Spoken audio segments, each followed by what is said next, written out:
पांचवा नुक्ता यह कहता है, upon the signing of this MOU Iran will make arrangement using its best effort for the safe passage of commercial vessels with no charge for 60 days only from the Persian Gulf to the Sea of Oman and vice versa.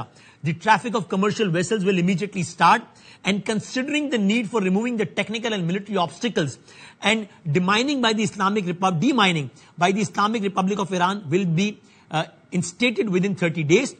Iran will conduct dialogue with Oman to define the future administration and maritime services in the Strait of Hormuz in discussion with other Persian Gulf littoral states in line with the applicable international law and sovereign rights of coastal states of Hormuz. यानी कि ये कह रहा है कि Iran फौरी तौर पर हुर्मुज को खोलेगा, बगैर किसी टोल के खोलेगा, बगैर किसी चार्ज के खोलेगा, 60 दिनों तक ये अरेंजमेंट होगा।